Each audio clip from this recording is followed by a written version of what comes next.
So yesterday evening, I was watching Progress Wrestling with my friend Dane. We were watching Super Strong Style 16 tournament from this year. I went like way back in time to start watching some retro wrestling because it's like Raw and SmackDown is just like who watches that shit anymore, right? So we're watching the show. He's kind of half watching the show, half watching SmackDown because he still watches Raw and SmackDown. You guys know I don't. I guess it's in the beginning of the show, and we're watching one of these. I'm watching one of these matches. I'm like kind of into it, and he's like, "Wait, Mustafa Ali is on SmackDown." I'm like,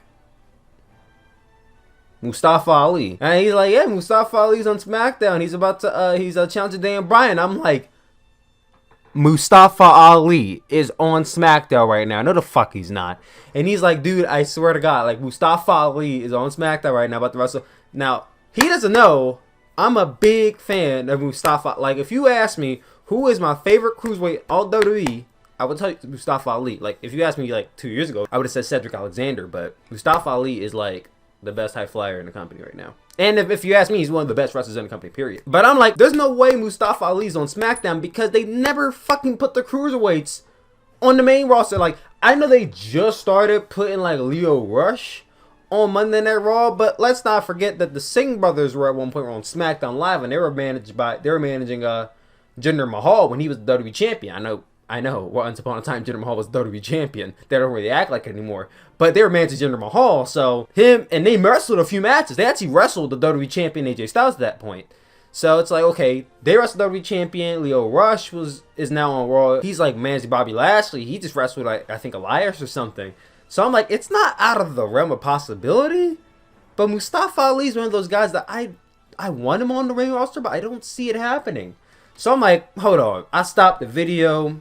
I fucking went online, went on WWE.com or whatever, and there I saw Mustafa Ali. Daniel Bryan was doing his fickle shit, and Mustafa Ali came out and challenged him. Bro, I lost my goddamn mind. Mustafa Ali is the fucking best cruiserweight out there. That made me so happy. Then they had a match. I actually watched the match. Yes, I know Mustafa Ali lost. I wasn't expecting him to beat the WWE champion on his first night in. But it set a precedent. If Mustafa Ali and Lio Rush can be on the main roster actually wrestling matches, then the rest of the cruiserweights and the Lucha House parties out here being heels, then the rest of the cruiserweight division should be able to be on the main roster. I don't care what anybody says. You know, 205 Live, I hear it's a good show now, but I don't know anybody who really even watches 205 Live. Like, I know people who check it out every now and then, but consistently every week, who watches 205 Live every week? And that's not to say that the show's, like, not worth watching, because I hear it is, but I don't watch 205 Live. I've watched 205 Live. I can count on one hand how many times I've seen a full-length episode of 205 Live. I don't watch the show. And it's kind of hard for me to get into a show that I haven't watched previously, even when it has good wrestling. Like, it takes you a while to actually get into a wrestling product unless there's that one really good show, which New Japan has done, Progress has done. But they have those marquee stars. They have Cedric Alexander, they have Buddy Murphy, they have Mustafa Ali, they have Noam Dar, they have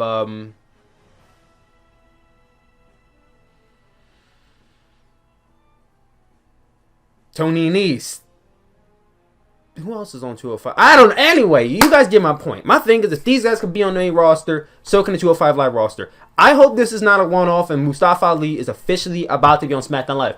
If Finn Balor, who, if you look up his name and you look up his stats on the side from Wikipedia, it says he's 190 pounds. Why do you think they never disclose his weight on Monday Night Raw? Because they don't want you to know he's an actual cruiserweight, even though he is. If Finn Balor can be like 6 feet tall, 190, then 5 foot whatever, 189 whatever, Mustafa Ali can be on SmackDown Live tearing it up with Daniel Bryan and I would kill to see an Andrade Cien Almas versus Mustafa Ali match. So I really hope this is a one-off. You know, you have Lio Rush on you have Lio Rush.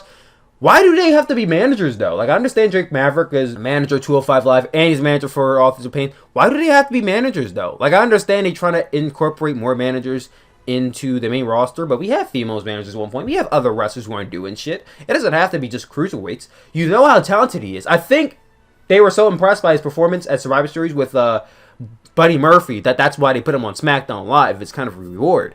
So my thing is, utilize him. You have him. Make him a star.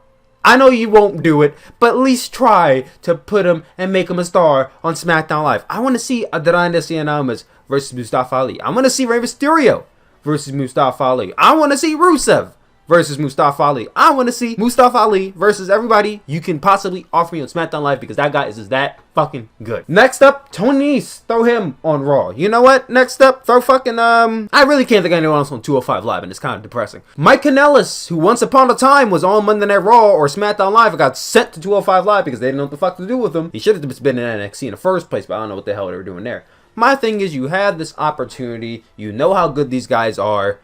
Just use them. It's not like you haven't used Cruiserweights on your roster before, so I don't understand why all of a sudden you have to subject them to one show. I don't know whose decision that is. I feel like that's a Triple H decision more than anything. So just use these guys. I feel like we're missing out on a lot of great matches and a lot of great potential storylines by just keeping these guys on one show. NXT makes sense because that's the developmental program.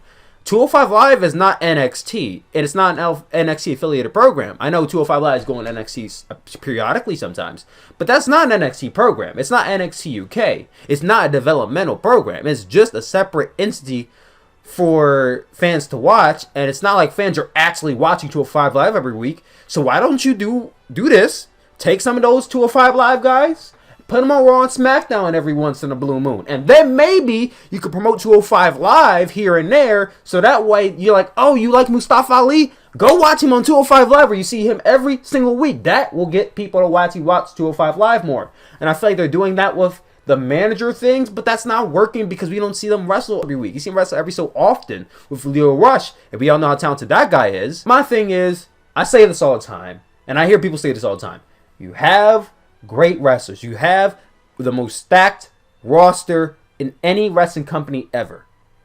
Use what you have.